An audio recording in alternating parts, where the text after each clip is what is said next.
Regular viewers will know I'm a fan of traditional English beer styles like bitter, made with traditional English hop varieties like Golding and Fuggles. I'm not, however, a fan of modern American-style pale ales, made with American hop varieties like Cascade and Citra. You know, the ones that taste like grapefruit. As I see it, those American-style pale ales are replacing English styles of beer in the cask ale lineup at many pubs. A controversial opinion, apparently, and correspondingly there was much debate in the comments on that video where I talked about this issue. One rebuttal I've seen crop up a few times is to dismiss this phenomenon as nothing new by pointing out that Britain's brewers have been using American hops for centuries. So I thought I'd explore that claim in more detail here and try to get to the bottom of when this was happening, what the motivation for it was, and what sort of quantities we're talking about. Were the beer drinkers of Victorian Britain actually knocking back grapefruit flavoured pale ales made with American hop varieties? If you want the short answer, then no, they weren't. But if you want the longer answer, then stick around and we'll get into it. First of all, it's worth mentioning that the hop varieties I find most objectionable, like Cascade and Citra, are relatively new. Cascade has been commercially available since the early 1970s, and Citra is even newer, released in 2008. The latter is now the most commonly grown hop in America, having overtaken Cascade a few years ago. Whoopee! There are other American hop varieties which have similar citrusy notes, and oddly, the bulk of them seem to have names beginning with C: Centennial, Chinook, Columbus, and so on. All three of those came after Cascade, and I think Cascade is the one that's usually credited or blamed as being responsible for starting that trend of grapefruity American pale ales.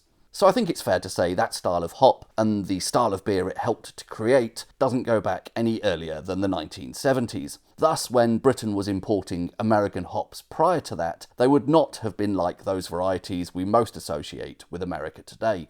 Prior to the rise of Cascade and Chums, the single biggest hop variety grown in America was a hop called Cluster. It accounted for as much as 96% of the total American hop harvest at the start of the 20th century. Its roots go back to the colonial era. It was possibly bred from an indigenous North American hop, and none of the descriptions I've read of it liken it to grapefruit. Possibly a slight hint of blackcurrant, which doesn't sound that bad to me.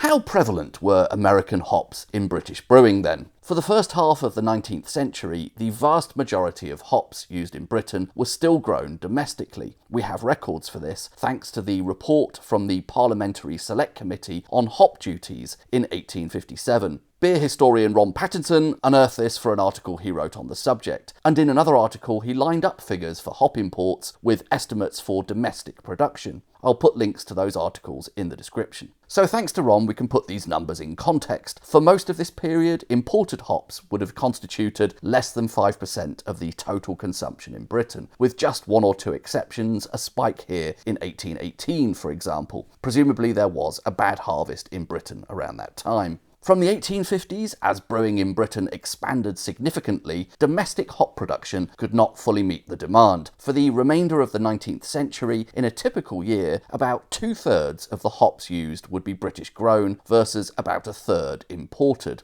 Although, of course, this varied year on year depending on the growing conditions. Not all of those hops came from America. Hops were also imported from Germany, Belgium, Australia, and elsewhere. But according to Ron, in the final decade of the 19th century, American hops would typically have accounted for something like 18% of what was used by Britain's breweries. What was the reputation of American hops in that era? An article in the Edinburgh Review in 1862 certainly did not lavish American hops with praise, saying somewhat sniffily that, like American grapes, they derive a coarse, rank flavour and smell from the soil in which they grow, which no management, however careful, has hitherto succeeded in neutralising. There is little chance of their competing in our markets with European growths, except in seasons of scarcity and of unusually high prices. That author may have been laying it on a bit thick, but this sort of disdain for American hops is pretty typical around that time. Another parliamentary select committee, this one in 1890, includes a series of questions put to a representative of Kentish hop growers, so obviously some amount of bias there. He is asked if American hops are inferior, to which he of course answers yes. When asked why the brewers use them, if that is the case, he explains that if they can get them at £1 for a hundredweight to answer the purpose of the commoner beer, brewed today and drunk tomorrow, it does not matter what they have if they can only get something to flavour it, or to have a little bit of hop floating in the glass. So that seems to be suggesting the American hops are destined for the cheapest and lowest quality beer. But again, this is the opinion of someone representing rival interests, so make of that what you will. Elsewhere in that committee report, there's a somewhat more balanced footnote that declares that English hops from East Kent have a quality superior to that of any that are imported and obtain a relatively higher price. But, on the other hand, these foreign hops have qualities that make them valuable for blending with English brands. I think by brands there they mean hop varieties. I believe that's probably referring to their preservative properties, and a paper in the Journal of the Royal Agricultural Society in 1897 says that brewers have known about this for some time. Continental and American hops have preservative powers in a higher degree than English hops. And in 1899, a book titled The Hop, Its Culture and Cure, Marketing and Manufacture by Herbert Myrick talks of blending continental or American hops with English hops for the preservative benefit of the resin. In softness and clearness of bitter and delicacy of flavour, English growers have little to fear, but from the point of view of resin percentage, continental and American competitors so far have the advantage. There are many more 19th century references to American hops I found, but none of them suggested that American hops were ever prized for their flavour or aroma by British brewers.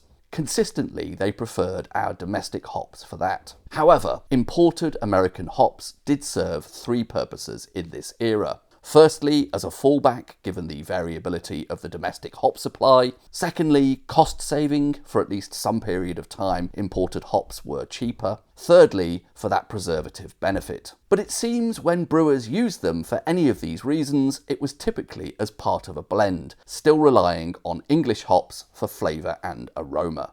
I've focused a lot on the 19th century there, in part because that's when the practice of importing hops really started in earnest. It's worth just quickly covering the 20th century though, because actually for a time, particularly between the two world wars, Britain returned to being more or less self-sufficient for hops. That was in part driven by changes to brewing practices, particularly in the First World War, as a result of government controls on beer strength in response to grain shortages. Weaker beer meant fewer hops required. I suspect there was also an element of improved approaches to brewing and storage, leading to less reliance on hops for preservation. Well into the 1950s, when bitter was the dominant style of beer, hop imports remained at negligible levels, but of course this was not to last forever. As we saw in that recent video, from the 1960s, lager began its meteoric rise, and by the end of the 20th century, Britain was brewing more lager than any other style of beer. That of course requires different hop varieties like Saaz, which are generally imported. Today, something like 90% of the hops used here are imported. A big chunk of that is accounted for by those lager hops, but some of those imported hops are actually English varieties, like Fuggles and Golding, now grown overseas, including in America.